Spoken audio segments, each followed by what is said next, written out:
Dun, dun, dun, dun, dun, dun, dun, dun, dun, dun, dun. It's Crypto Night in Canada! Yay! We're almost at the Muppets sort of theme now too. We're combining themes. Good evening. It's Ken and Candace. How are you? Very good. That was it's a delayed response. Delayed response. So I'm very good. How are you today? You have fortune cookie. I did have fortune cookie for dinner. Yes. Tonight. Yes. How are you, Candace? I am fantastic as normal. Are you in a metaverse someplace, or? I'm just between point A and point B, waiting for warp speed. Yeah, pretty much. I bought the wrong NFT, let's just say, and it's. Oh no! Did you really? Not really, no. Oh wow! See, there you go. Now you've got me believing you. Like it took me a long time to not believe him. Anyways, no, I was going to say it was just a little a pun because tomorrow I have an NFT video dropping. There you go. So there you I go. didn't work it in completely, but that's okay. That's awesome. Well, and we got lots and lots and lots of folks in the chat tonight. It's awesome to see you all. Genuine, Apollo. Oh, we got Ledn is in the house. Bonjour tout le monde. Redbeard, Sandra, Chris. I think there's a whole pile of people I didn't even see above this. I got to use Tim's crazy computer. Jill's in the house. Dave D, Zach, Jenster, Bleak78, Riley. Welcome, everybody. I can't work your computer. I don't know what that is. It's best left alone anyway. So, how's everybody doing in the chat? Everybody good? Are you managing? Are you brave enough? Are you gonna stick out this crypto winter with us all? What's going on? Are you gonna stick it out, Ken? Crypto winter? Are we in crypto winter, or are we in just bearish trend, or are we on the rebound? I don't know. My alts are doing really good. That's all I have to say. Yeah. Yeah. Oh, Jason Spooner's in. He's gonna ride it out. How about you, Candace? Oh, I'll ride everything out. I mean, past me, as in like last week when I did some of my TA, I was expecting a bounce. I was expecting this bounce, but then present me is like, I still feel like it's going to go sideways, but past me is going, yay, I'm right. You think it's still gonna? You think we're on an upward trend? I don't know where to go. I don't know where to go with that answer though. I know. I'm just saying. I could go sideways with it. I could go up. My last TA had us going up to around 52, but really? Yeah, it was a pretty good bounce. There was a couple of things, like the pattern I was looking at was a smaller pattern. If you pulled it back, you could actually have a head and shoulders as well that was on the play. So I think there's a possibility that things could actually turn around quite a bit for Bitcoin. Mm-hmm. But I really hate putting my name on the line when it comes to head and shoulders, because that has traditionally been one of the weaker patterns when it comes to reliability. I haven't seen the charts. I haven't really looked at the charts lately to see if more of the institutional buyers are coming in and the retailers are backing off. Oh, yeah. No, I thought we saw something this morning where they were saying that the whales are accumulating right now. Mm-hmm. There has been some accumulation. There was some billionaire in the States that apparently had bought quite a bit of it as well. So, there is some movement in that direction as well. So it'll be interesting to see. And plus, everybody's no longer afraid because Powell, didn't drop the hammer the way people had expected. Mm-hmm. What did he say? Because did he do that today? Because I haven't seen any of the news today. This morning, wasn't it? No, yesterday. Tuesday. It was yesterday. Oh yeah, today's Wednesday. That's why everything's been green since then. Because people were basically expecting him to come down really harsh with interest rate hikes and things like that to sort of combat against inflation. And he's pretty much saying, we're not going to do anything rash. We're going to take this a little bit more easy. And that sort of calmed the markets down. Big time calm them down. Yeah. Panda says it's BTC to 15K. Let's go. I don't think it's going to 15K. I mean, if it does, I'm certainly gonna find some money. More You than are? more than I'm DCAing in $5 a day. That's for dang sure. Yeah. And then there's lots of chitter chatter. I know Len made a comment up above You're touching about. my computer I again. know I really don't care for your computer much. Then don't touch it. Doesn't Well, care. no, Doesn't no, like no, you no, either. no, no, no. Oh, I'm trying to get back up to your comment, Len, but I think he was making some. Hold this. Oh, Tim's gonna find it. I think he was making some form of a comment about the grocery store. His wife went and bought fruit and freaked out. There it is. Okay, can you click? Can you click on it? And okay, so this is the comment. Nancy, my wife went to the grocery store and was pissed at how much the fruit costs now. Your industry is still feeling the price pinch plus supply chain probs. Supply chain problems, yes, but for various and sundry reasons. Like there's obviously with COVID and the regulations on if like the 5-day quarantine period, we got whole manufacturing facilities that have outbreaks that they can lose a whole line. Like I was told today, actually yesterday, that one of the Cargill locations that in High River, they released a press release that stated they were having to shut down because they have too many folks out with COVID. So that will back up the supply chain. Cargill's a meat processing facility. I believe it's cattle, but or beef. And so I don't think they do any pork at that facility, but I'd have to go back in my notes and look. And so anyways, I was talking to our guys that do our bulk meat buying for us. So I was trying to get an understanding of where meat pricing is going, what's happening in the industry and that sort of stuff. So when they looked at January 1st to January 1st, so January 1st, 2021 to January 1st, 2022, we're up 35%. Now let that sink in. 35%. Now these guys that I'm talking to are doing bulk buys. So like they would go into the marketplace and we have a team that buys in Canada, we have a team that buys in in the US, and then we have a team that buys all around the world. And we're looking at big, large bulk buying, and that's the market price that we're at now.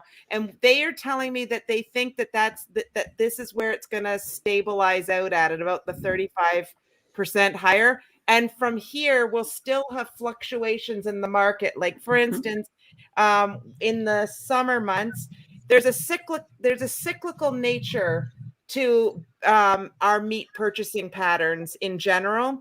If this is a boring subject and everybody wants me to stop talking, I can let it go. But there is a cyclical nature to buying protein, and because of your own behavior, you do more barbecuing in the summer than you do in the winter. So that the barbecue type cuts become more expensive across the board in the summer months. That's your ribs, grounds for ground beef, because there's a lot of burgers being cooked. Like it's a total cyclical pattern. So on top of our 35% rate hike from this time last year, that'll be the floor now. And then in the summer, it will raise again on some of those cuts, but we're not going back from here. It's just that's where we're at, and that's primarily labor shortage and freight is in there. And so, because if you don't have enough people to produce, like we can't grow cattle indefinitely. You have to harvest at a certain point. Like there's things, right? Yeah, I think Nate has a really good idea. He says he buys his own cow. I mean, I would buy my own cow, but they're really hard to move. Well, you remember years ago when everyone was going, "Oh, look, mad cow disease." Now the cows are going, "Oh yeah, humans." Well, I know that China actually shut the door on Canadian beef exports. I think it was either yesterday or today, because there was some mad cow disease popping up in a few of them. Oh no! If that happens, that's another problem. Didn't you say that even the price of chicken wings would go up sort of this time of year into March Madness? Yeah. Because that's when all the restaurants and bars and stuff are open, that the price would would skyrocket because everyone was flocking to the bars and to watch the NCAA, the March Madness basketball. That's when, Super Bowl hit and all that stuff. Yeah.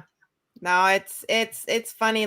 These are now when I throw out a price on something, this is probably like wholesale type pricing. So don't quote me, because sometimes I write notes and I don't even know why I've written that. I was looking at, we contract fresh burgers. So we were looking at, I guess, the note that I wrote here because it was relevant in the grocery store. Burger meat, ground beef was about $8.99 per pound. That's what it is now. Is that what everybody else is finding in the market? About $8.99 a pound? Yeah, sounds about right. Yeah. I pay $6 at my local butcher. Per pound? So that's where you're going in, and it's probably a provincially regulated facility. I would assume so. With local grown cattle? Yep. Yeah. You'll probably see an increase in that eventually, because they'll run less than everybody else for a while, and then they'll take a raise. They just do. Yeah. That's how it goes. Well, I'll take advantage of it while I can, right? So yeah. So anyway, so it's just, and then the other thing, I was talking to the produce guys, and the produce guys, so this is to answering Len's questions. They were saying that they could bring a load of produce in for about $6,000. Now that costs them $9,200. So all of that, and it's hit or miss on what they're being able to bring in. And the big concern for us now is with this requirement of the government that the drivers coming into Canada that are doing the runs have to be double vaxxed.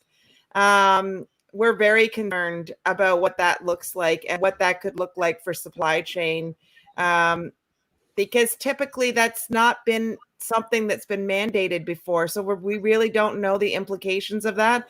But we doubled up on some of our loads where we could to get them across the border until we could figure out what the heck's going to happen with this. And what we primarily get from across the border is produce. So you're going to see all kinds of things now. yeah, especially now we can't grow nothing, right? Well, we do have greenhouses, but there's an extra fee on that, right? Yeah. So yeah, so it's a problem. I was talking to, the other thing I learned was like even big, large chains, they're not even sure how to pass the cost increases off of their menu. So what we're hearing is things like that bigger chains, like you can think of any in your head. I don't even need to name any, but they are raising their menu prices every 6 weeks to try to combat this. So because they don't know what else to do, they feel like if they took the full inflationary costs that they're facing right now and they put it in all at once, it will drive consumers away. So they're going to just come in slowly over time. So Well, where does it drive them to? It drives them to not come in at all. But so where do they get their meat? No, I'm talking in general. Oh. I'm just talking in general, across the board. All these restaurants are going to have to take an increase. Like, I don't even want to talk to you about how difficult it is to get seafood right now. And because we're still having trouble getting things across the country. It's not been easy. In BC, they had an avalanche that closed the Coquihalla down. So and now they got more rain going on there. So that we just can't underestimate that is a major corridor for us to move goods that are coming from overseas, and we just need those goods. That's all there is to it. Oh yeah. That was it for my update for inflation. Oh, okay. We weren't sure. I didn't want to bore everybody. So that's not boring. I was looking at my clock and I was like, oh yeah, she's got another 5 minutes to go on that. This is very informative information. There's no way that this is boring at all. It's very informative. Well, I think it's all it is I think it's data points. So then you can make plans for yourself and your family on your buying habits. And, not everybody can go and do what Nate Palmatier did and buy a full cow. I have a fridge and a freezer here that are attached. Get a couple of friends together though and split on the cost. Again, then you would need a For big people that maybe more than 2 people, Right. So then they would need, but again, you'd have to think some things out. So you would have to go get yourself a freezer. And over the long run, if you've got a few people to feed in your family, that's not a bad thing. That's not a bad thing. I used to buy a food order from some food company. Yeah. It was really good beef, but it was expensive. When I broke it down, it was about $13 a pound for everything. Ooh. Yeah, Nate's not paying that. I think he said he was $3.89. And how he multiplies that out, I know he's done this before for community, is he pays a per pound weight across the board. So it doesn't matter which cut of beef it is. Right. It's and that's where the middle meats, the section, I always try to explain to people what a middle meat section is. And it's the most tender. Think about yourself as your body. Your middle meats are would be if I was a cow. Oh my God, I'm going to do a cow. So, the cow's legs up front and the legs at the back.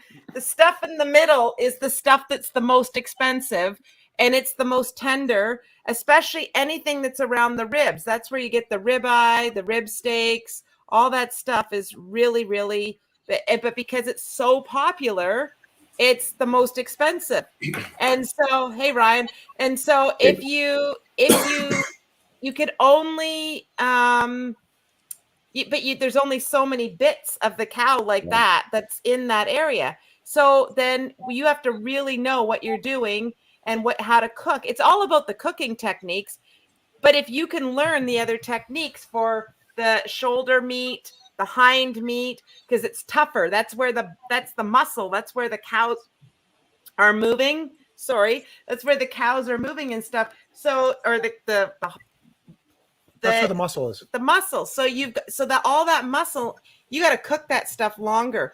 But it can break down and it's really, really tender and juicy if you do it long enough. So, but those are usually the backside, the shoulders, the lower part, those are less expensive. So when you buy a whole cattle, you're taking the price per pound and you're splitting it out across all the good cuts and the less good cuts, basically. I know this is meant to be down this road. Do you think this is going to, and this is a serious question, do you think this is going to, we'll see an increase in people having backyard vegetable gardens, maybe even hunting more, or a change of habit, I guess is what I'm saying. Do you think this will, or do you think everyone's just going to kind of go with the flow and just swallow it? Well, I think once people can't get something simple like tomatoes, they're probably going to start growing them. Why wouldn't you? Yeah. How do you sway the kids away from chicken fingers and chicken nuggets, though? That's a hard part. I don't know. Do your kids love chicken nuggets? Oh, yeah. Yeah, they like nuggets and strips. Jane's chicken strips or something like that. The Jane's. They're really good. They're very, very tasty.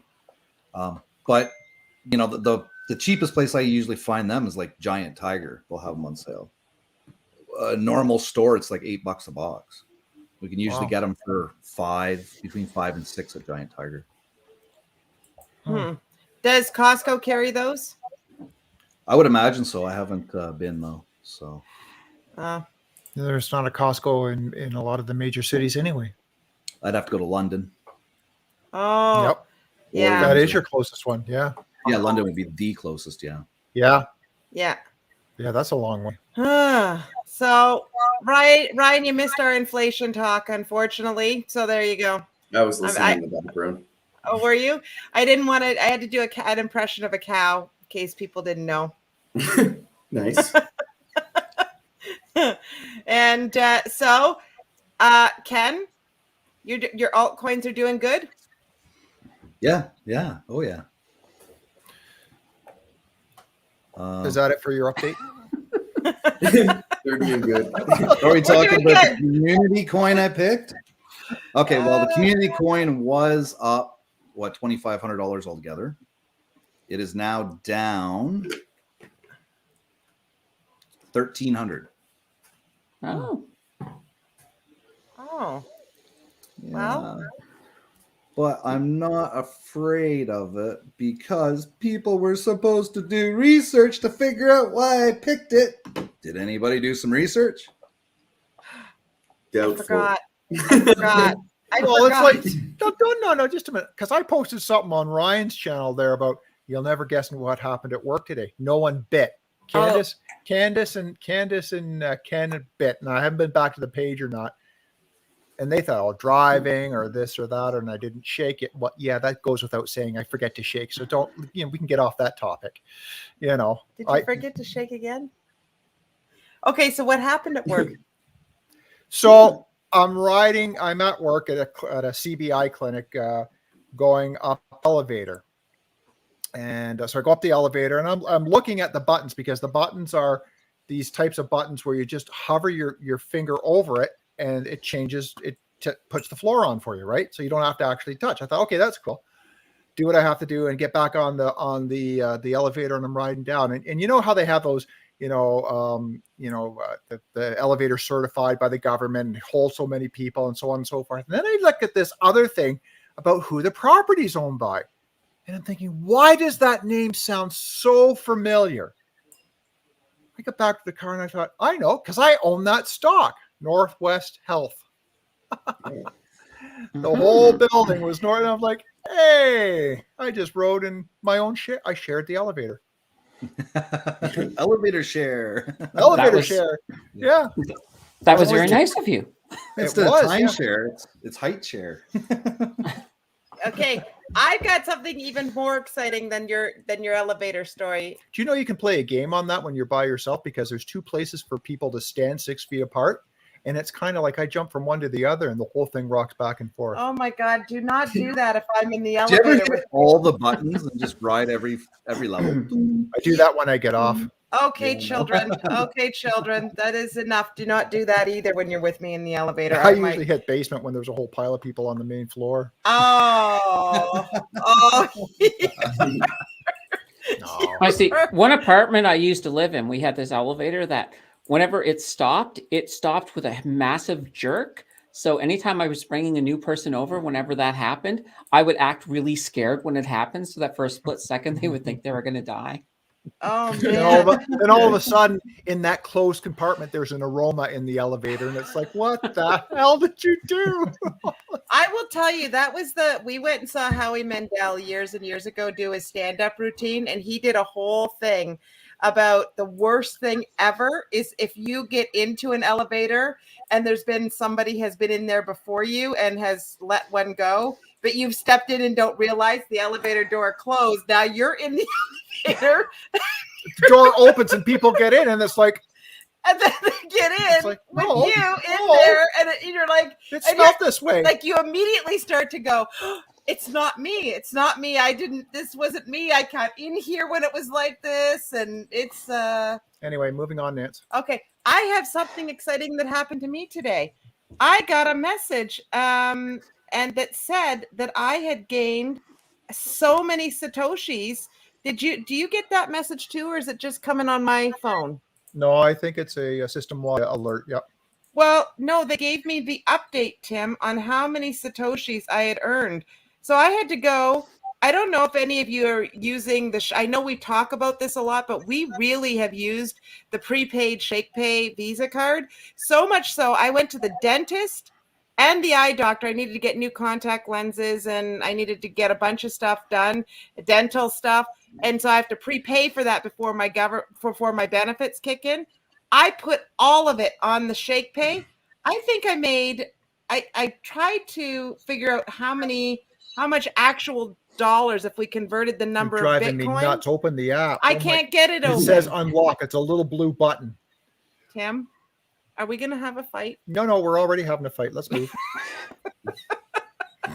Anyways, it said I had earned 19,800 Satoshis. I was so excited. So I did the math. And that's almost $800. I think it was for the whole that you spent. No. That is whole- not $800 in Satoshis. There's no way that could be Okay, $800. you all talk amongst yourselves. Tim, I got a I'm- show on that now. It's got a Like little 56,000 Satoshis is roughly $30. Okay, Okay, so just shy of 900,000. Okay, so 18 you have times- 900,000 in cash back you've gotten so far? Uh-huh. Nice. So you're blowing it up. Oh yeah, I'm Len, not Len, messing I've with got it the this year. I wrong told you numbers. guys. I've got the wrong numbers. I will. This is all I'm saying. I was really excited by the number of Satoshis I earned by going to the dentist, is all I'm saying. I get most of it back with my group benefits, but then I also, because I had to prepay for it, and I prepaid for it on the Shakepay, I made Bitcoin by going to the dentist and the eye doctor. That's all I'm saying. Are you shaking? I don't know how to do that. I haven't got that far, but dead air. Oh yeah, well, you know, Say something. something. Okay. I'm going to figure out where I got this message, because it should have come someplace that's easier than I'm having trouble It finding came it on your right now. email. Hit your email. So shush. Candace, maybe we'll jump to you and we'll go to the metaverse while I try and figure this out. Hang on. The good old Hang metaverse. on, Caddis. All right, let's give me a second.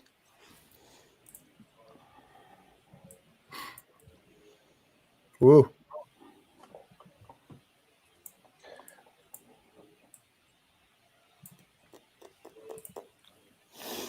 All right, Candace, let's hear about the credit. Yeah, let's hear about it. All right, so I noticed that Tim was putting up the metaverse as clips. So I said, well, the old one just didn't hold too much weight. So I redesigned the whole thing. Hence, we got a new fancy design. I love it. Absolutely. So let's start. Whoa. Number 10. Yeah, see, I told you, a whole new design. Oh, you're fancy. Yeah, number 10 is our good old friend Star Atlas, space-based game. You get to customize your spaceship and your characters, your NFTs. It's built on Solano. You can earn by doing everything from exploring to conquest, mining, buying, selling. It's pretty good game. It's you can buy it on FTX, Gate, MEXC, BitGet, and Who. I've never heard of Who, but that's Atlas for you. That's sort of sitting there at number 10. Let's move up. And they were down 15.1%. You're going to see that a lot of these were down this week. Now, keep in mind, I do these on Tuesdays. That's when I pull my numbers. So a lot of the positive stuff that's been happening over today isn't going to reflect in any of these today. So next we have Decentraland. So Mana made a move back up onto the charts at number 9. And they've got a virtual world. You can buy and sell land, estates, wearable assets. You can explore it. And there's also games within it as well. And this is also built on the Ethereum network. Most of these are built on the Ethereum network. You'll kind of discover that. So that's Decentraland at number 9, the first of our 2 new coins this week. Coming in at number 8 is the Sandbox. So once again, block-based 3D open world game. You can earn, you can also animate. And this is something I didn't realize. You can animate something in here called voxel art. So that's pretty good. You can animate it and then sell it. And they also will pay you to create it. So that's pretty cool as well. So that's number 7, is the Sandbox. All right. Or sorry, that's number 8. Number 7 is My Neighbor Alice, your farm-based friend game there. Once again, you're looking at buying islands and different exciting items. So those are all in the form of NFTs built on Ethereum. And you can, of course, earn Alice via staking within the game. That had a big drop. It did have a little bit of a drop. Yeah. I know. Well, most of these have had, there's been a lot of different movement, especially once we get to the stock part. The stock part has had insane movement on it. Okay. All right. All right. But number 6 this week is Phantasma. So once again, this is a game creation. And the interesting thing is the blockchain that they do it on, because they have their own blockchain, it's a carbon negative blockchain. So that's pretty cool that way. And you can also design nested and multi-layer NFTs for these games. and they even have a option for you to publish your games on Steam. So this is for developers to use, but it is a really interesting metaverse component for sure. So they were like down 8%.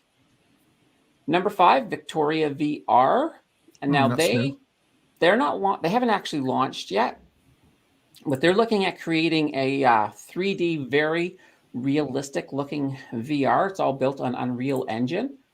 So they're going to be really interesting. There's going to be a lot of opportunity to make money by staking, mining, buying and selling land, all of that fun stuff. And they're also going to be Oculus ready at launch. So that's going to be kind of cool. Number 4, we have our friend Engine. So it's a platform for gaming, NFTs, and the broader metaverse. Keep in mind that Engine is associated with the Affinity token, so EFI, which will give them access to the Polkadot network. So that means you're looking at Polka bridges.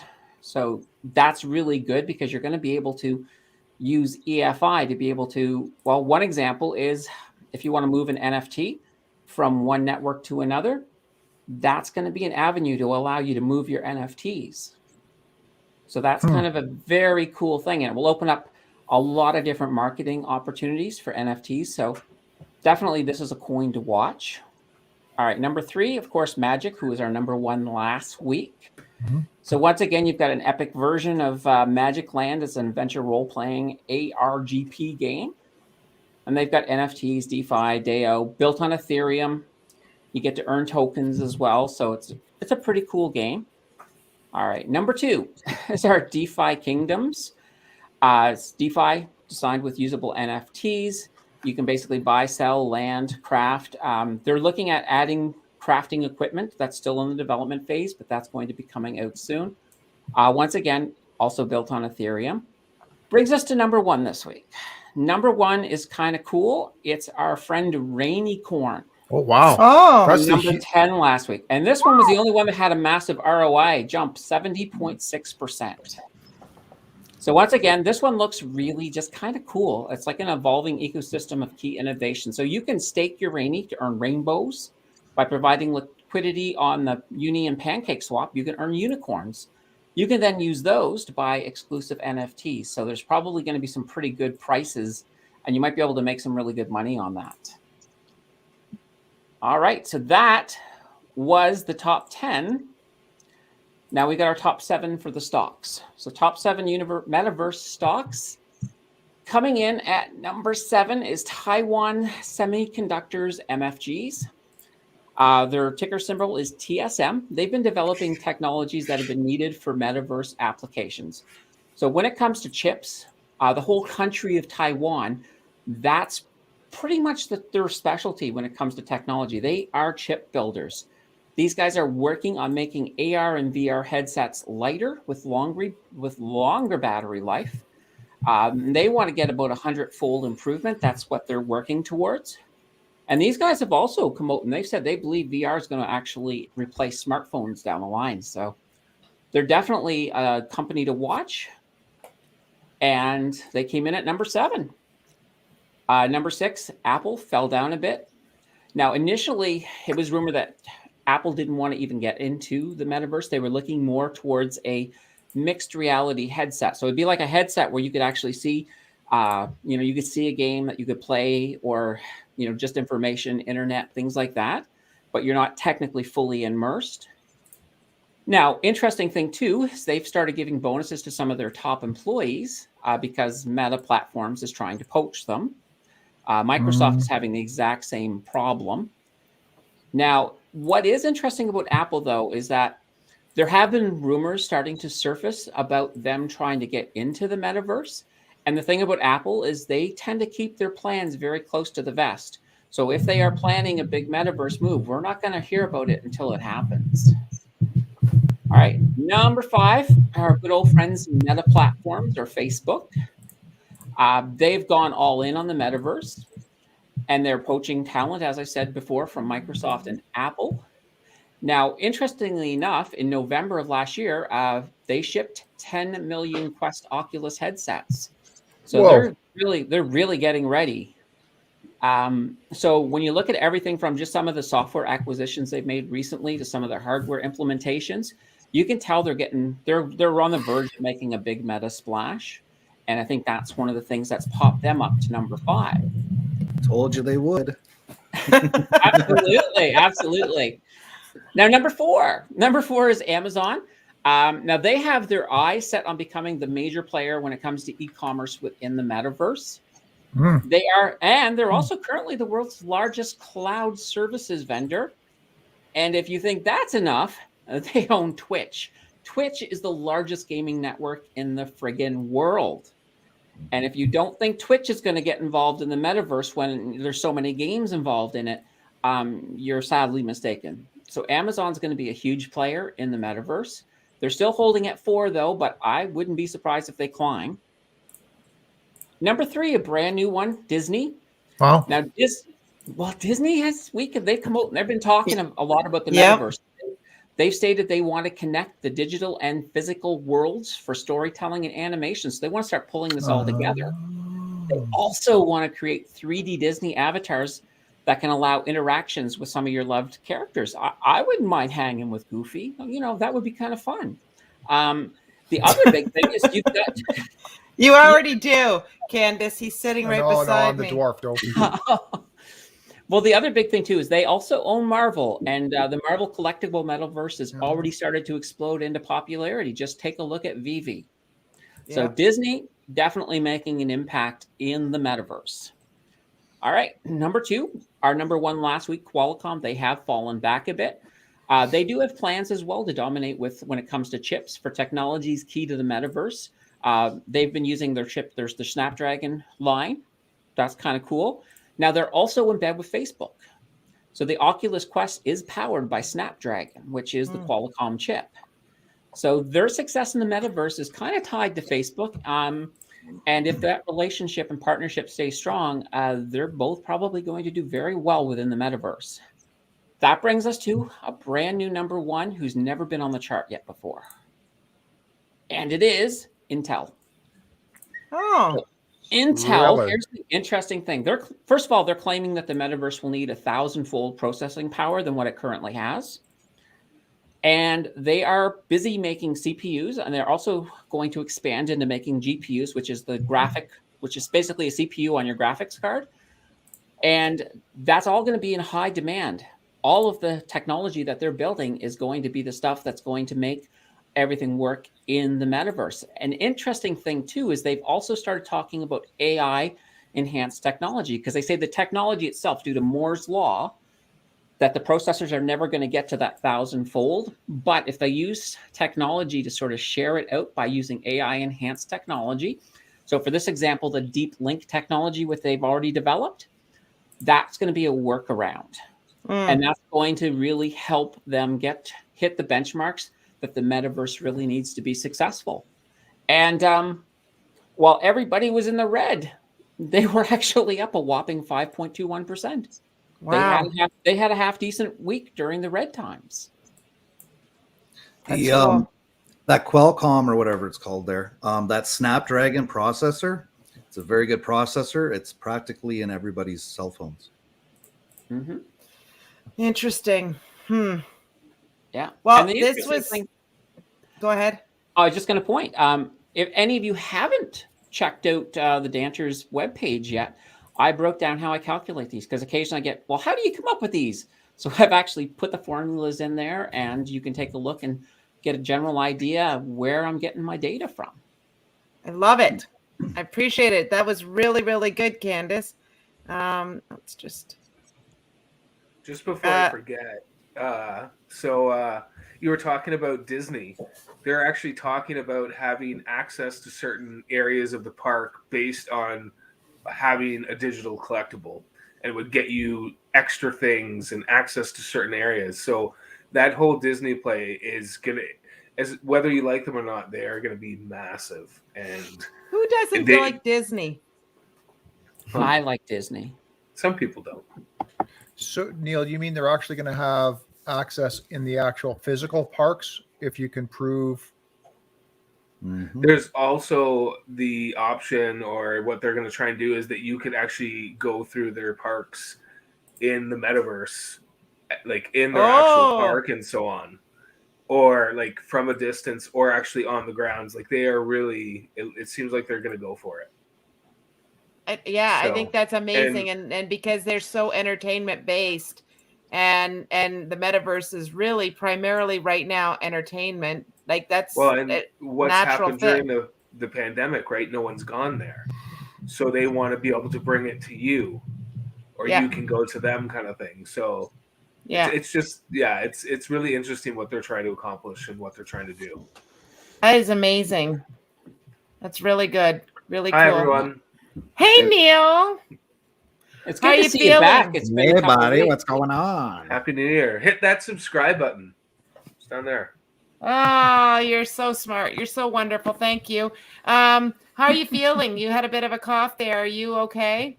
Yeah, we had a scare. There was an outbreak in 2 areas of the hospital, but I've been poking my nose for, I don't know, 5 or 6 straight days, so I'm good. I've been clear, so we're all clear, which is nice. The kids had a cold. It's not uncommon, but Yeah. and I'm working different hours and stuff at the hospital, but apparently kids are going back to school Monday, so I don't know if up is down, left is right. I'm just, we're just going with the flow. Well, that's it. That's all there is to it. And so, give us a little update on what's going on with your NFT collection. Well, I did. You'll love to know I added another horse to my stable. Well, did. yes.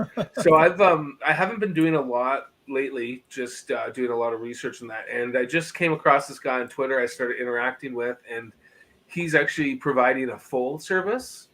So if you have a colt or a stallion and a male, you can pay him to breed your horse with his mare, and get a horse in return.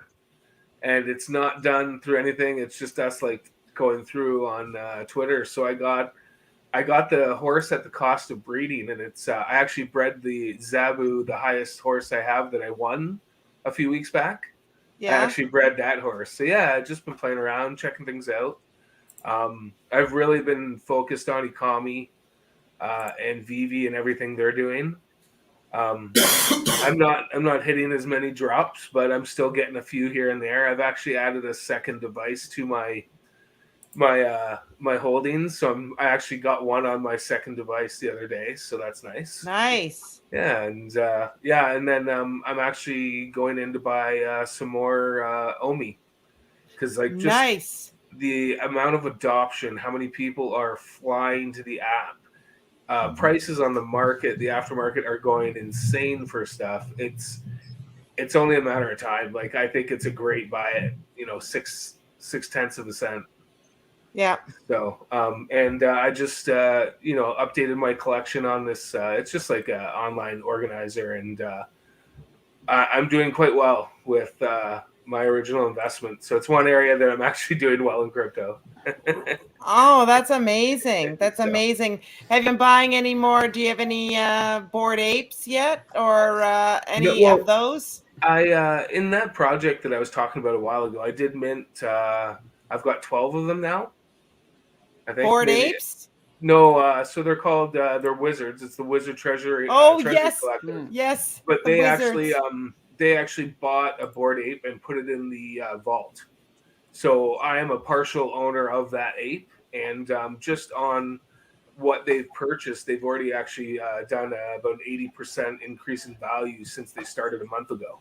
So I'm feeling pretty confident, because there's still some available. If you're interested, send me a message on Twitter. I'm happy to let you know. It's something I just found, but it's basically a DAO where you get to help select what kind of NFTs you want to hold. And you stake your wizard for orbs, and what you earn is some of the passive income from the evaluation of the NFTs. So you also have the NFT itself, but you're in this collective where you own and things that I would never be able to really, think I could achieve or get, which would be, Bored Ape Yacht Club, Mutant Apes, things like that. they're adding them to the collection. They added Doodle the other day, which are going they're going nuts right now, that kind of stuff. So yeah, I've been doing that, and I really have started actually pulling in and not exploring as much outside of what I'm focused on, just because there's so much out there that it's too hard to be everywhere. So I'm just kind of focusing on what's mine. I'm still holding my Satama. I still got my kitty. So how is our kitty? How is Kitty doing? I haven't looked at it lately. It's down. I'm actually looking for another scoop, to be quite honest. It's just I think it's less than when I bought in, which was separate. But just watching what the team is doing and what they're integrating in that, like I think it's almost a can't mess. And you combine that with it's a lot of devs from Sheep or Shib or whatever.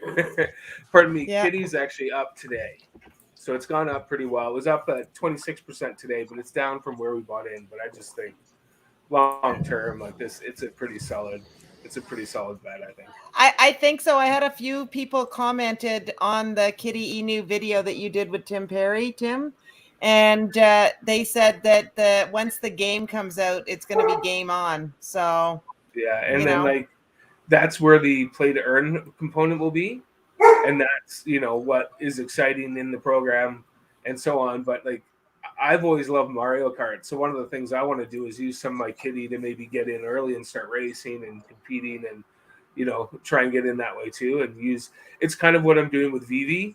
I'm actually using the app now and doing well and consuming in that, but I also am a holder on the other side, so it's I'm buying stuff and making myself money, I think.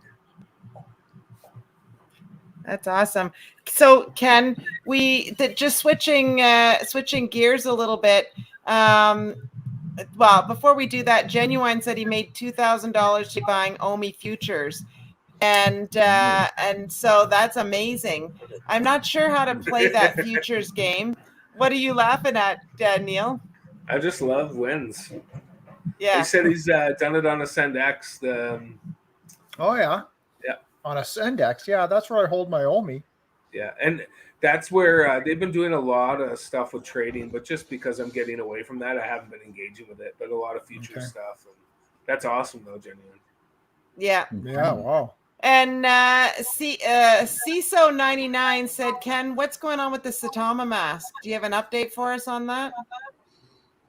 Well, it's still under bot attack, so they're sending updates to everybody's phone to change the API for your login.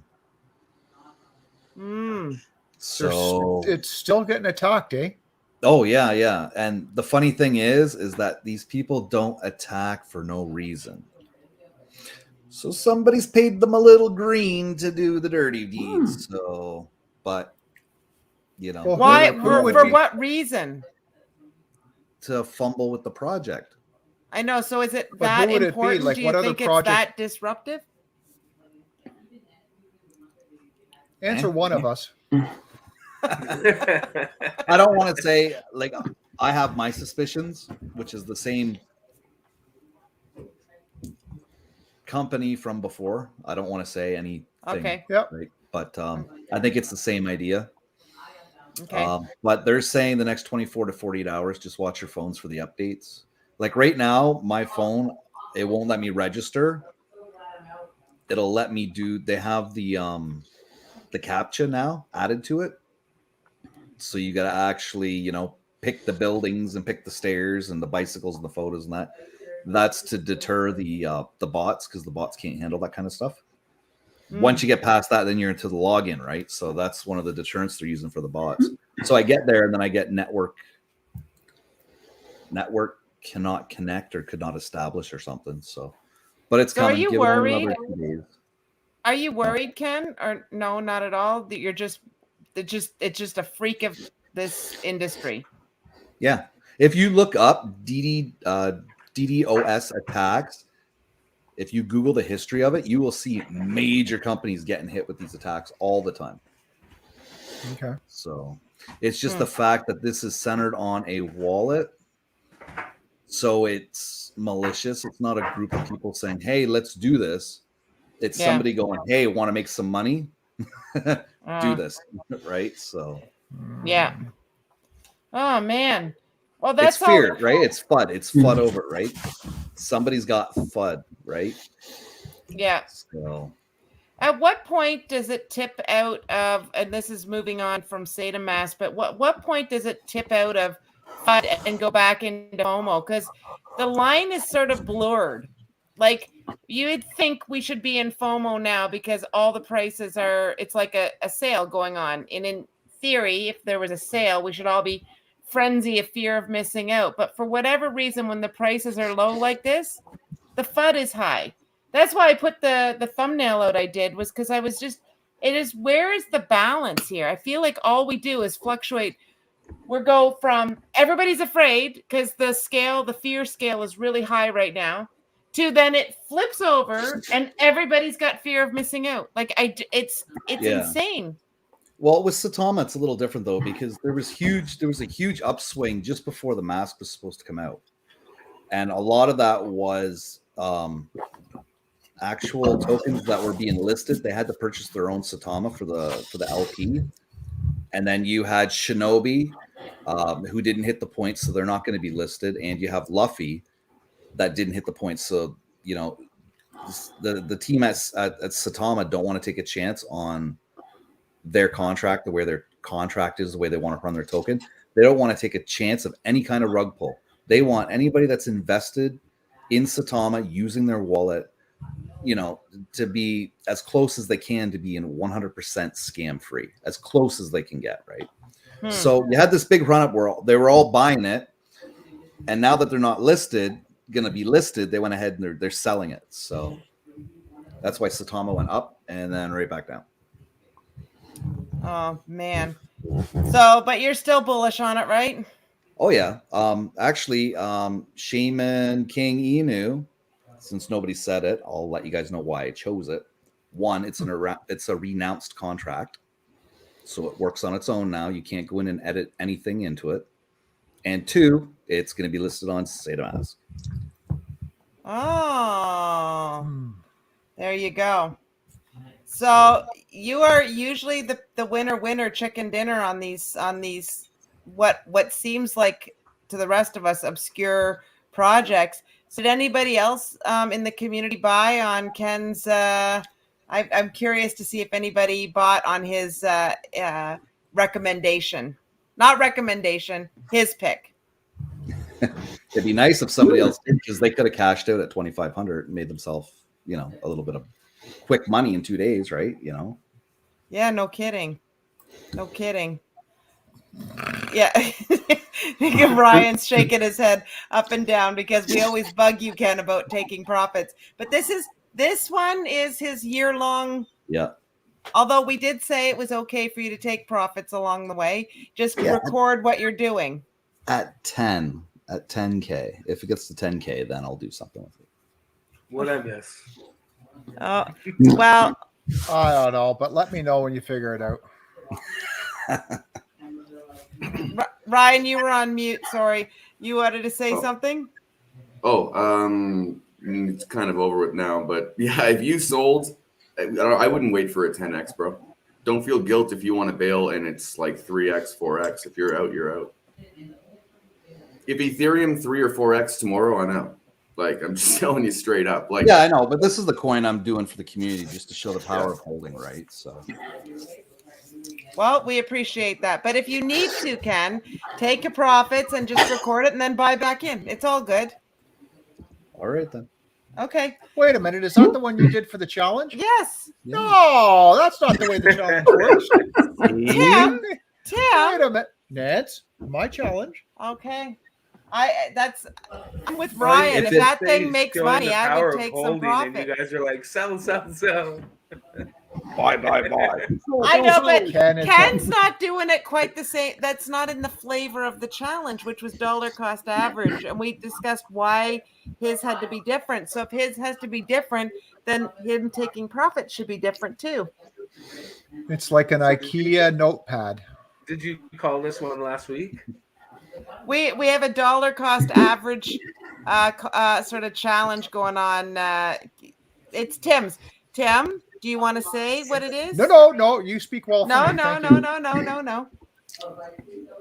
you. No. Go ahead. No, I'm good. So it's basically just pick a coin, pick a stock, pick something that goes up. Dollar cost average into it over the year. Let's see what we all have at the end of the year. It'll be awesome. Oh, Candace, That I was love awesome, Candace. That summed it right up. There you go. Couldn't have said it better myself. Let's give her a go. You never know. Switzerland. Holy shite. Listen. We've been in the same little square box together for days on end with nobody else around. I hate to say it, but it's rectangular. But that will open up a whole new kettle of wish. Oh man. Well, I have another little interesting, fun little piece of news. I was on Facebook last night, and I have an acquaintance of mine who posted a really fun, cool selfie, his first ever selfie of himself in the metaverse. He was playing, it looks like blackjack or some kind of poker in the metaverse, and he did a little video of himself with a selfie stick taking a selfie of his avatar in the metaverse. And I didn't even know he was into the metaverse, so I was chatting with him and on the Facebook Messenger, and I asked him if he would come on and show us the metaverse and how he gambles or whatever the heck it is he's doing in there. So I'm hoping at the end of the month that he's going to come on and kind of give us a. But did you not say that he was going to try and do it through his Oculus? He's going to try to figure out how to project what he's seeing here in the Oculus on here. So that's why it's going to take us a couple of weeks, because it's hard to do. It's not like just a screen share. It's actually in the Oculus. So I thought, I'm really curious about what's going on in the metaverse. So hopefully we'll have a little segment to add to yours, Candace, of some fun, cool going into the metaverse. Cool. Yeah. We could call it Tales from the Metaverse. Verse. Oh, Neil, there you go. I got a question for Neil. Tomorrow we have that like Captain Canada or whatever the hell it's coming out on Vivi. Yeah. What do you think that's going to be the first issue? Do you think it's going to be worth anything, or is it just going to be like another kind of garbage Ultimates one? So I'm in full accumulation mode. Anything I've kind of my new goal is if I hit a rare, I'm going to try and flip it for as much as I can, and I'm immediately buying up everything. I think all of this is going to have value, especially at $6.99 at the drop for a comic. You know, Wow. like that is a tiny little investment that could actually be worth something. I think this one's going to be less coveted, so it's going to be easier to get. It should be an easier drop because there should be less people accessing it, especially if people are worried about, kind of like yourself, like, am I going to be able to flip this? So I think it's definitely going to be the kind of thing where you're probably going to see inflated prices at the beginning if it sells out quick, and then it's going to drop real quick. You kind of see, if you're lucky enough to be able to get into the market within an hour of the drop, you're usually doing pretty well for a quick sale, because anyone who didn't get the drop will immediately buy. I don't seem to have very good luck at getting access to the marketplace quickly. It usually takes a couple hours, but I'm more so.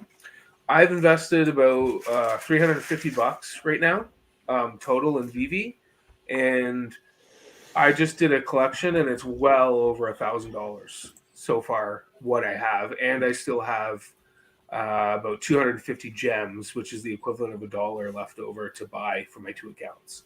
So I'm just like, get anything you can. I think my best advice with anyone who's starting in VV, look at cheap comics. They haven't gone pop yet. They haven't really had a blowout, except for certain issues, like the very rare ones. Straight up, dude, my comics have gone way up in price since I started this, like way up. So I started with a Daredevil issue number, I don't know, 50,000, like just pure common, like low or high mint number. I slowly traded my way up. Then I got a high mint number, Fantastic Four, but issue 1. I ended up selling the Fantastic Four issue 1 and going back to Daredevil and got a super low mint number for Daredevil. So now I'm just sitting on I think my mint number is like 2,400 and something, and I'm just going to sit on that and then keep riding it out. But I was able to trade my way up, I guess, about 48,000 mint numbers. So that's so far where I've gotten on my Daredevil play. Yeah.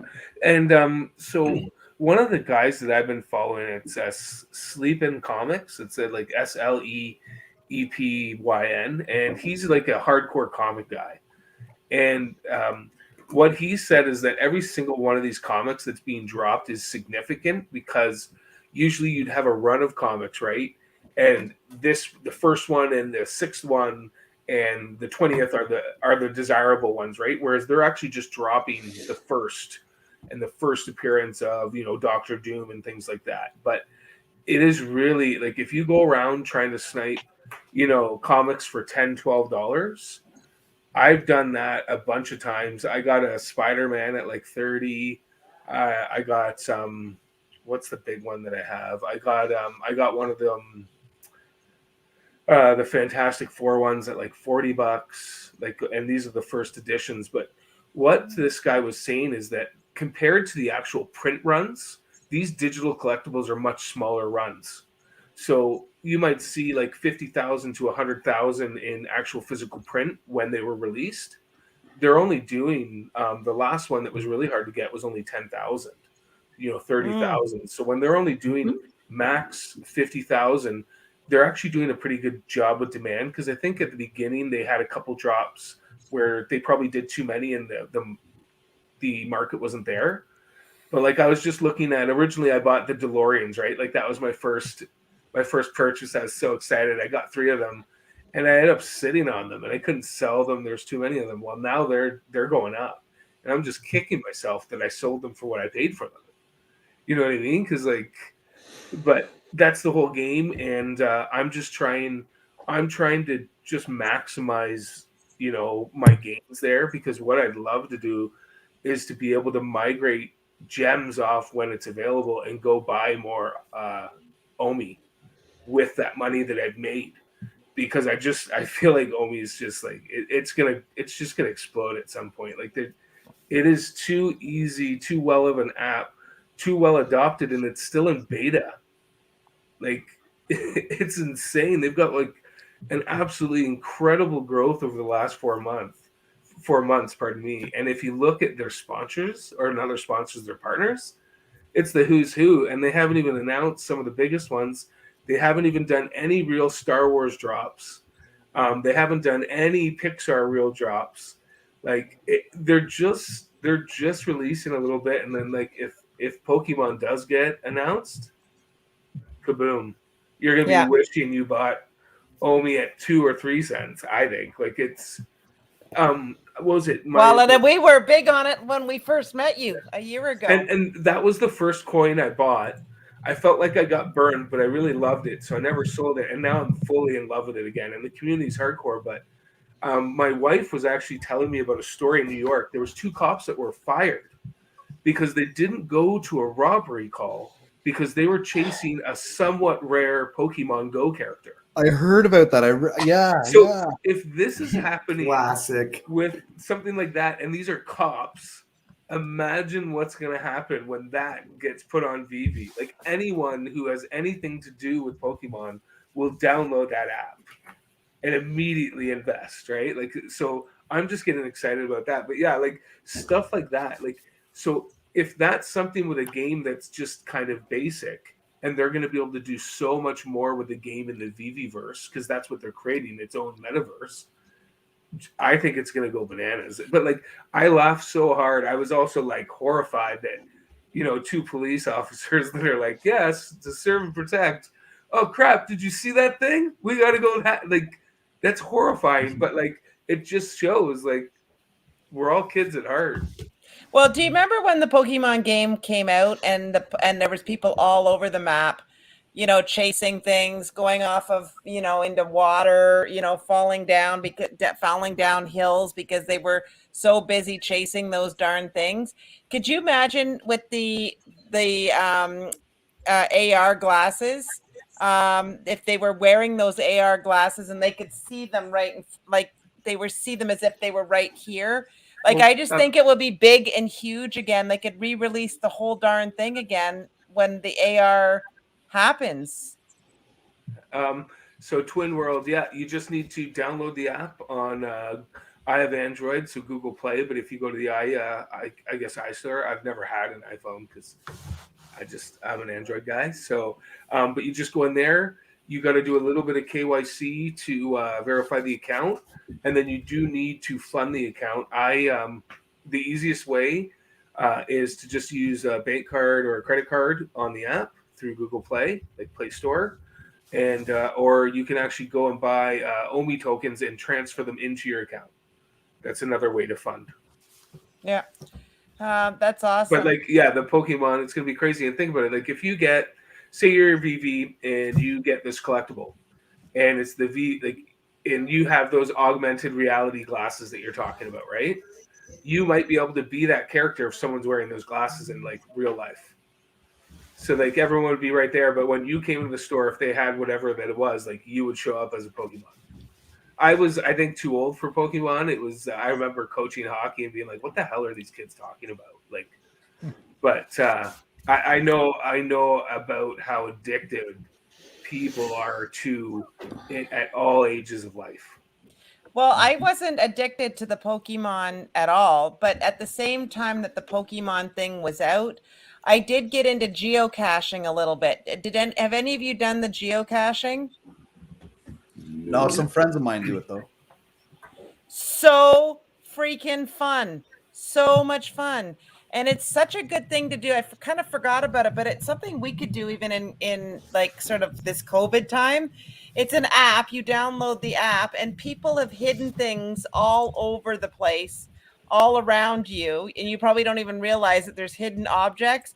And it's like an orienteering game where you follow along the clues and you try to find these physical objects that are hidden in plain sight. And so I did this with a vendor in the car. I was trying to talk to her about what this was, and we were driving between calls. This was about 5 years ago. And we're in the car and we're in our skirts and our high heel shoes and we're in the country, roaming around the country. I said, it's around here somewhere. And I swear, I bet you people thought we were chasing Pokemon people at the same time. But you actually find little messages in jars. You find all kinds of things. Like one was a couple had got married and they left a little love poem about their marriage and they put it in a jar and they left it there. And I found that one. Like there's all these things that you just don't even realize are happening out there, but are super duper fun.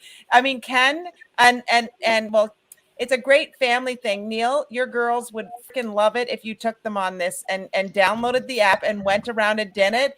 I got a friend of mine to do it as well. And the first one they found, somebody had put in a pencil case and put little cars, and he had 2 little boys.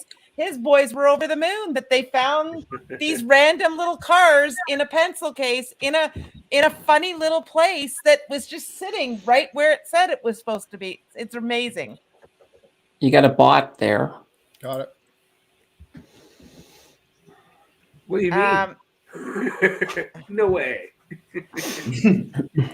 Okay, so you guys are making it big. We're getting bot attacks. This is oh big. Gosh, we're just woohoo. And yeah, so Kevin Hanna said the thing with geocaching is you have to leave something when you find it. Kevin, I usually left a note that I had been there, and you can leave it on the app that you'd been there, and then you can leave a review about what you found. You will be shocked if you download this app and do it. You'll and see how many of them are around you right now, where you're at, right? You won't believe it. You'll be like, wow, this is a big thing. Anyways, so switching gears slightly, Ken. Yes. You know how we call you the Oracle? Yeah.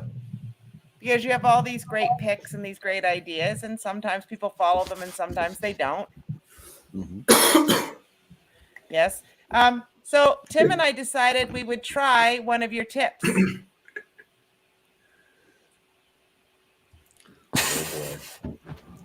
Oh, I know what it is. Okay, Ryan, you might have to leave for this. I'm sorry, my friend. I don't want you to be squeamish. So we've got our little jar of peanut butter. So for those of you that hadn't caught Ryan's show on Sunday night, Sorry, we were Tim. talking about whether or not peanut butter belonged on hamburgers.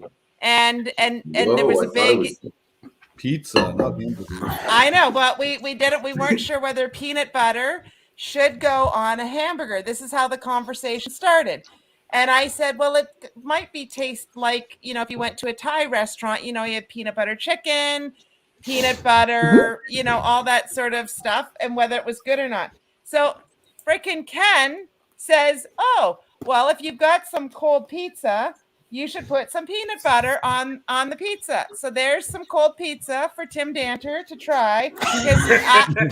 I'm sorry, Ryan. I'm sorry, Ryan. Put it thin on the corner for Well, him. this is not fair to Tim. I think you should try it this time for a change. Well, I will try it, but I don't like cheese and peanut butter. But you're saying just on the corner Just a little here? bit. She's going to give it to me.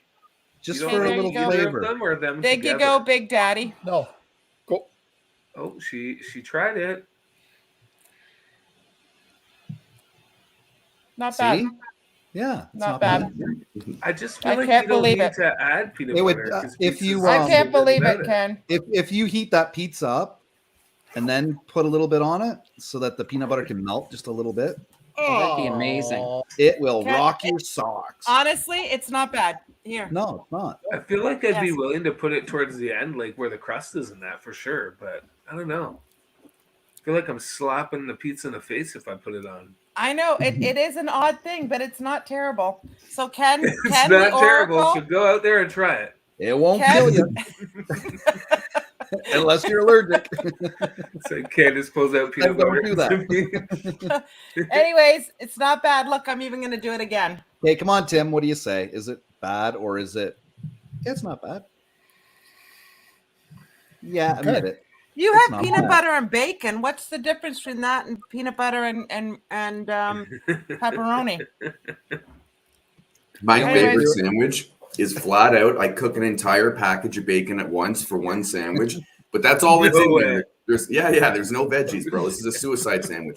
I get 2 Texas toast pieces of bread. You toast that bad boy up. You get a pack of bacon. Your sandwich is this big. It's fine. So you're only gonna eat one every now and again, right? And I just douse it with mustard, like soak it with just yellow mustard Not all mayonnaise. over the bacon. Oh, and then just Wait a minute. a mustard bacon sandwich. That's it. It's my favorite sandwich of all time. I don't know. I can't believe you do a full. Oh, you no other way to do it, dude. You just go full suicide on How it. are you so lean?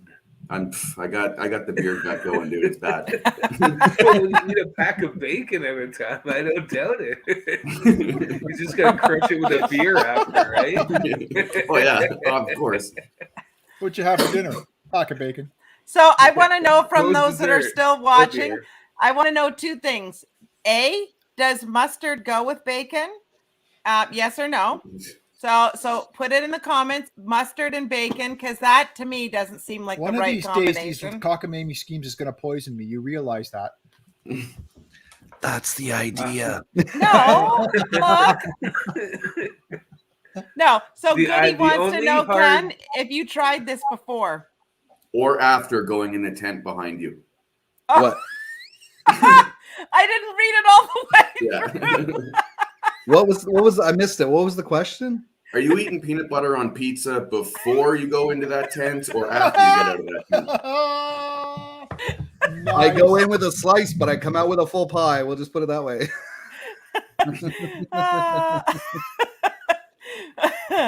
Oh, depends on how drunk. Okay, that's funny. Okay, so some people are not a fan of mustard, but some people think that it would work. I might make Tim Danter have some mustard and Honestly, the honey mustard and just honey bacon. mustard. Well, Oh, you honey, said well, I That's use either yellow cheating. mustard, honey mustard. I love mustard, so it doesn't matter to me. I use like full seed mustard, all of it, right? Okay, so I've got something for you then, because I think you're going to find this very controversial. I have a very hard rule that there is no mustard on chicken or turkey sandwiches. Period. Hard rule. Hard stuff. That's mental for the turkey sandwich, though. The chicken I get, but I just want mayo and salt and pepper. Mayo's disgusting, dude. Oh my god. Oh, mayonnaise is not disgusting. Yeah, that makes me queasy immediately. I can't even. That's me though, but I love it on my ham sandwich.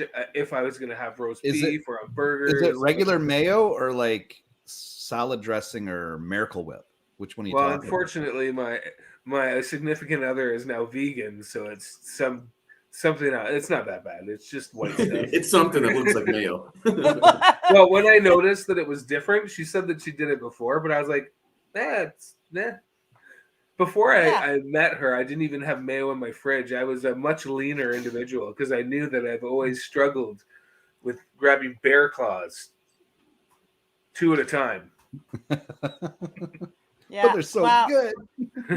Yeah. So Riley Mack said he loves mustard, but ruining a pack of bacon with it. Ruining a pack of bacon. See, I'm okay with the mustard and bacon. It doesn't bother me. It's a hard rule for turkey and chicken for me, though. Well, we're gonna try the mustard and bacon because I have to think about that. There can't be anything else on it. No lettuce, no tomato. It's just a bacon and mustard sandwich. That's it. Between two pieces of bread. That's it. Fat, mustard, and bread. Mustard goes with ham, and ham isn't far off from where bacon is in the pork. So I gotta have mustard on my ham sandwich. Hell yeah. Well, And Kevin Hanna says cranberry only with chicken and turkey sandwiches. Well, that's, there you go. So Candace, you're not really weighing in on any of these things. Would you do mustard on your bacon with your bacon? I'm like a tiger shark. You cut my stomach open. There might be a license plate there. I'm not pretty picky. Oh, there you go. There you go. Okay. Second question. So we asked about who would do mustard and bacon. Who would do the peanut butter and the pepperoni? Who will take the Oracle's challenge of testing out the peanut butter on leftover pizza? The only problem I have with that is there's not usually leftovers. Well, you gotta you order. You gotta hide that. A good hot slice. It's like gonna stick it in the fridge and come back into it in a couple days. Because Ken just said if it's warm, Ken, I will try it out on my next pizza. Does there any certain toppings? It's got to be a pepperoni pizza. No, just pizza. Period. And very very light with the peanut butter. Like if you're gonna do it while the pizza's still warm, just go very light and it'll start melting just like peanut butter. What if it's crunchy peanut butter? Is that a no-no? Oh, I don't care. It depends. Well, then you got nuts in your pizza too, man. I don't know how the texture goes with that. That'd be weird. It'd be pretty nutty. Well, I'm taking this up another notch. I'm definitely doing this next week on there. He's gonna put chunky peanut butter, and then he's gonna come with a handful of nuts. Drop that on there. If I see any inappropriate nuts with peanut butter, this is a family show. And this is not even remotely the grossest thing I've seen with pizza. When I was young, there was this guy. He used to take a slice of pizza and he'd scrape all the toppings off into a cup of orange crush, and then he'd eat it with a spoon. That's too much fucking information. Orange pop is that was disgusting. Take the cake. That is sickening. I know. That is gross. I even thought that was gross. So I won't try that one. That's weird. All right. So talk about ruining an orange crush. Yeah. It's one of the best. That's not the way you make root beer. One of the best soda pops all time. Exactly. Okay. So Neil, next week, would you either bring and do what we just did so we can see what your reaction is to the peanut butter pizza what I'll thing? do is I'll just go into my fridge and pick 2 random things. I'll just do something odd on there for you. How about that? Okay. And then it'll be it. But you have to do our challenge first, and then you can challenge us back and see what you think. Well, it gives me an excuse to buy pizza, so. You're welcome. Thanks, Ken. I'm gonna go check out some shaman. I'm mad I missed last week. Well, that's good. Well, anyways, lots going on in the world of investing, that's for sure. And there's lots of news happening here, there, and everywhere. And so I think that we're gonna just sort of final wrap up for the crew tonight. Is like the hardest part, I think, in all of this time is just knowing that if you're holding crypto, you've got future gains coming your way if you could just hold in the long run. I think this whole keeping our emotions in check over this time and not freaking out one way or the other. Oh, yay, we're up. Oh, no, we're not. Oh, yay, we're up. No, we're not. The whole point of this is so volatile is that's where the gains are made, right? This is where we're in this space and keep reminding ourselves why we're in this space and what's really cool about it. And I just love all this metaverse stuff. I really find this, you know what it is? It's the future. And I love future. I love the thought of what's going to happen in the future. And it's really cool. Anybody else have any comments about fear versus like FUD versus FOMO? I don't know. I think it's just I'm more comfortable in just what I'm doing, and obviously, if everything goes down, it tanks. It'd be shitty. But I'm feeling pretty confident about what I've been doing, especially the last couple months. I've been much better, doing much stronger. Like originally, the only reason why I had so much money invested in Vivi is because I was trying to get Tim onboarded. So he was having trouble getting, of course he was having trouble getting traditional money onto a crypto thing, right? Oh, and so yeah. I was like, oh, I'll just buy you, how much do you want? I'll buy it and I'll send it to you. And then by the time, so I bought it, he never responded to me. And then the next morning he's like, oh, I'm all set. And I'm like, well, all right, I'll just go buy more collectibles. But like, yeah, if anyone, I would say for anyone who's not on VV, if you can be patient, it is so early, and if you hit a rare or a secret rare, like some of these people are making like $1,000 in an hour. Even the commons, you have the ability to 2x your money instantaneously. And like people are like so mad about it, and it's like, I just spent $7 and it's now worth 15. How are you angry? But I think NFTs are so new that I'm in full accumulation mode. So like I'm accumulating VV, I'm accumulating as much Zed as I can. I've accumulated these wizards, but what I'm really doing now is I'm just I'm sitting. I have found another project that I just went into, and it's only got like a little over 100 people in Discord, and it's very similar to the Wizards one. It's called the Bison Project, and what they want to do is every quarter they want to provide return to their investors, and that would be the NFT holder. So like I'm just looking at this. I actually thought of you, Ryan, and I thought of Tim Perry, just because it's more of a traditional, a traditional finance where it'd be like, okay, you're holding this, it's basically share. Here's your quarterly pay. And I was just like, man, if you can get in on this early, they don't want to do a whitelist. They're going to mint, let everyone that wants to mint, and then go from there. And I'm just like, this could be another really, strong project. Like the ability to buy something, hold it, and actually get some kind of passive income from it is exactly what I'm looking for. Yeah. Yeah, no, it's true.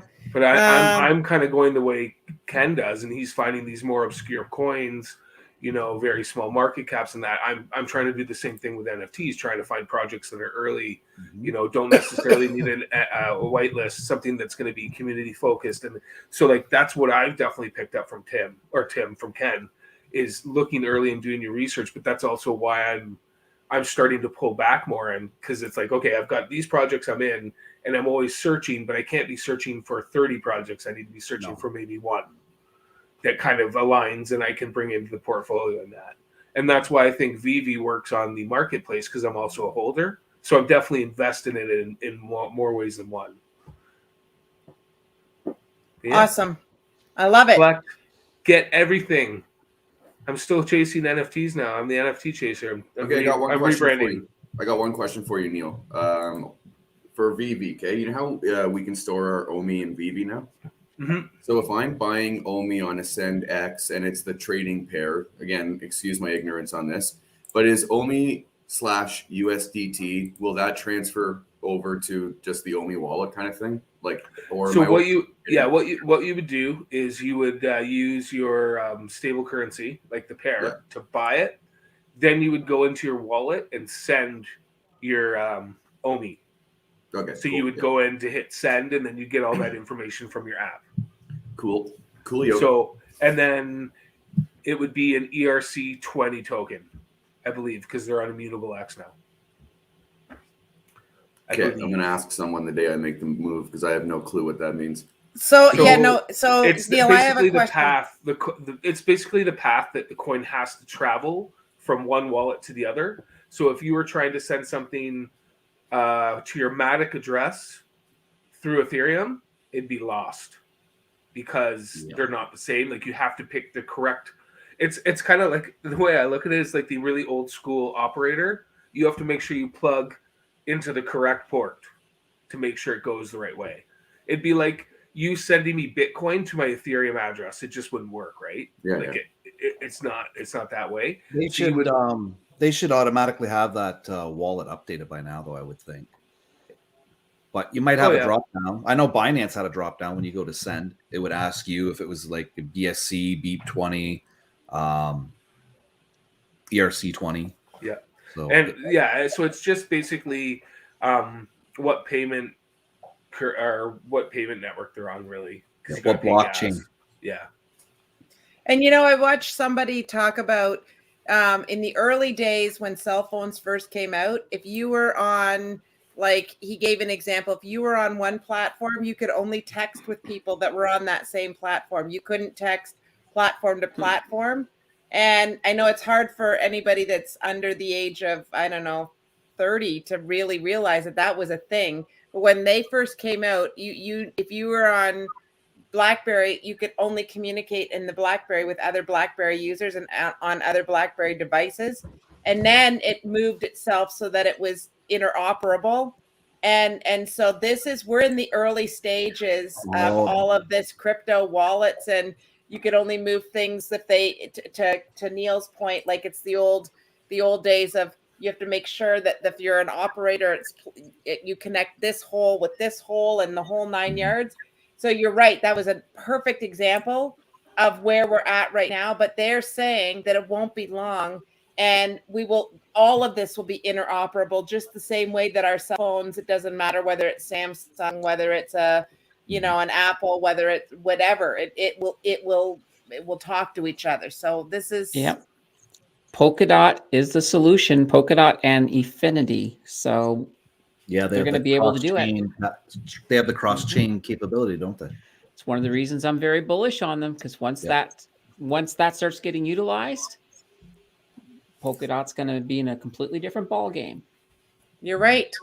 You're absolutely right. Anyways, this has been fun. Thank you, Candace, for the analysis on the metaverse again. What's coming up on your show this week? What do you got going on? Got a lot of stuff going on. So I got an NFT video dropping tomorrow. Then on Saturday on the Crypto Night Live on the Saturday night live stream, we got Nate Palmatier coming over. We're going to talk about family and investing. The following week, and get this, the following week, it's going to be me and Journey talking about comic books from past all the way up to VV, and it's going to be an exciting show. I'm really excited about that one. No kidding. That does sound great. That sounds great. And what's your for the folks? What is your channel? Financial Brew. Perfect. That's awesome. Mr. Ken, thanks for joining us tonight. What's going on? You got another 12-hour, 24-hour live stream going on Friday night? Oh, we'll see. Friday night, I'm going to start off with an interview with somebody. Oh, wow. Does somebody know about it yet? Yeah, they know about it. Somebody knows. And then we'll do the after show. Oh man, Neil, have you been on Ken's? Have you been on Ken's stream? Have you even chimed in?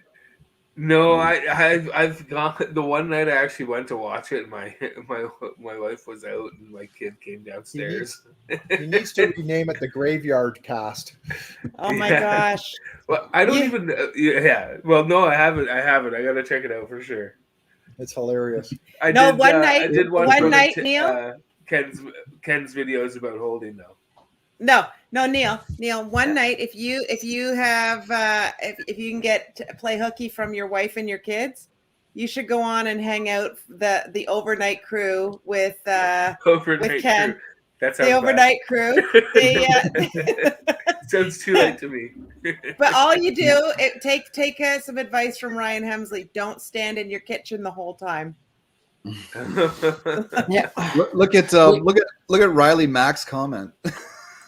Still bringing beers in from the trunk for Friday night's live stream. Again. All right, I'll jump on. Yeah. Oh, it's fun. Tim and I like to check it out and come in and say hi to everybody in the comments. And then I say to Tim, well, let's go to bed. We'll wake up. They'll be there when we wake up. Well, they'll be still talking when we wake up, so it'll be fine. We'll have breakfast and watch the rest of the show. Insane. Yeah. If you got insomnia, Ken's got your back. Anyways, so Neil, you got anything exciting going on this week? Just last week of at-home school learning. We're hoping. Yeah. And just got a few things I'm looking at. Definitely gonna go pick up some Omi and maybe a little bit more kitty. But I'm always interested in working with a shaman, so I'll check it out. Nice, awesome. And Rye, what you got going on for the rest of the year? What do you got going on for the rest of the year? Stuff. Some stuff. A lot of the usual. We'll see how things play out, though. I don't know. Yeah. Every day. Market close. Yeah, we'll see. Yeah, that's always going to be there and stuff like that. But as for specifics, I usually make it up a few days in advance and try to stay relevant. So I don't know what's coming up next week at all. Hopefully, there's not a whole lot of bad news next week. Let's just say that. Yeah, I hope there's no. Are you feeling like there's going to be bad news? No, there's not really any more catalysts coming up for the rest of the month. So, I mean, there's potentially earnings coming out at the end of the month. So that could be an individual basis for some stocks. But the 26th is a rate decision. The United States is pretty certain they're not. So, I mean, there's not really anything popping. So, should be good to go. Well, this was awesome. Thank you so much for your time, everybody. Really, really appreciate it. And for everybody that's still here and lived through the peanut butter pizza conversation, you're all rock stars. Thank you so much. Have a great night. Talk to you soon. Mwah!